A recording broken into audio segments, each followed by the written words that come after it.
The Galactic Council chamber fell silent as Admiral Keth of the Valtteri Empire delivered his report. His forearms trembled slightly as he manipulated the holographic display, showing the devastating aftermath of what should have been a routine reconnaissance mission.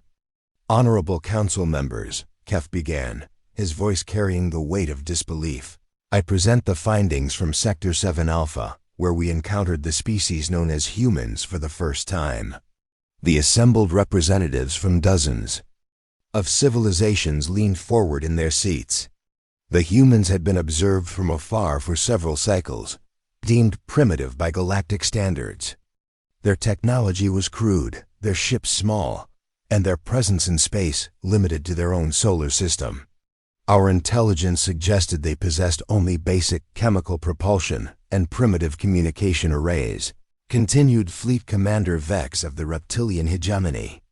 "We deployed a standard patrol fleet of 12 vessels to assess their expansion potential." The hologram shifted to show the human craft that had approached their formation. It was laughably small compared to the massive Valtteri dreadnoughts, barely the size of a Galactic Council escape pod. The vessel bore simple markings identifying it as Terra Scout 7. "The encounter began normally," Admiral Keth reported. "The human vessel approached our perimeter and transmitted basic mathematical sequences, indicating peaceful intent. Standard first contact protocol suggested we respond with overwhelming force to establish dominance, as is customary with primitive species." Chancellor Brix of the Silicon Collective interrupted with a gesture of his crystalline appendages. "Surely a single scout vessel posed no threat to an entire patrol fleet?" Admiral Keth's expression darkened. "That is what we believed, Honored Chancellor. We were gravely mistaken." The hologram now displayed the human scout ship as it maneuvered impossibly close to the Valtteri flagship. According to all known physics, the gravitational fields of the massive alien vessels should have torn the tiny craft apart.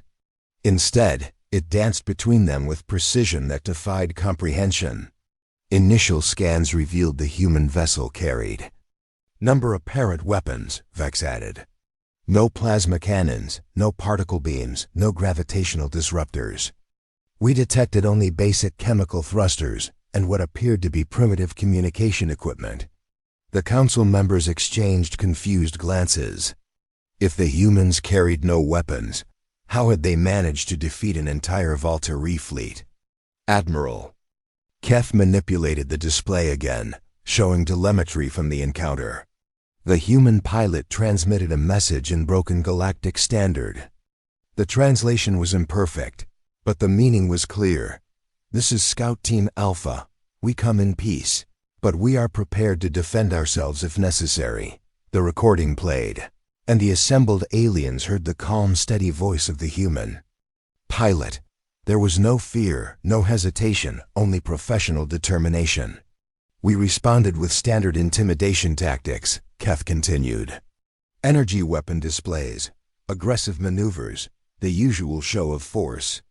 The human vessel maintained its position and repeated its peaceful intentions. Fleet Commander Vex stepped forward. "When intimidation failed, we attempted to capture the vessel using our tractor beams. 3 of our ships focused their gravitational projectors on the tiny craft." The hologram showed the moment when everything changed. As the tractor beams engaged, the human scout ship seemed to analyze the energy patterns in real time.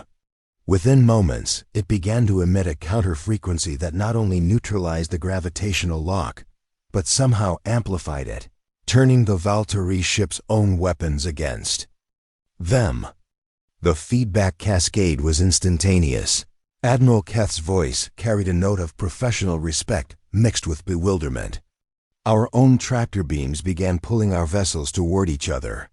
The human pilot had somehow reversed the polarity and created a gravitational maze that trapped our entire fleet. Chancellor Brix leaned forward, his crystalline form refracting the holographic light. "But surely your ships could have simply powered down the tractor beams." "We tried," Vex replied grimly. But the human vessel was transmitting some form of carrier signal, that locked our systems into a feedback loop. The more we tried to disengage, the stronger the effect became.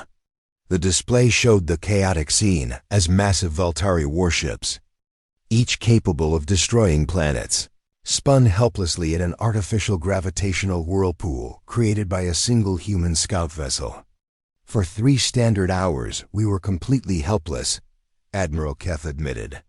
Our weapons were offline, our engines overloaded, our communications jammed by what appeared to be simple radio static. Then suddenly, everything stopped. The hologram shifted to show the aftermath. The Valtari fleet hung motionless in space, their proud warships dark and powerless. The small human vessel approached the flagship and transmitted another message. The pilot apologized for the inconvenience, Keth continued, his voice barely above a whisper. He explained that his ship's defensive systems had automatically activated when they detected hostile intent. He asked if we required assistance with our repairs. A collective gasp echoed through the council chamber. The implications were staggering. If this was merely a defensive response from a single scout vessel, what capabilities did the humans possess when they actually intended to fight? The human provided technical specifications for repairing our gravitational systems, Vex added. Knowledge that our best engineers took cycles to develop, transmitted as a simple courtesy.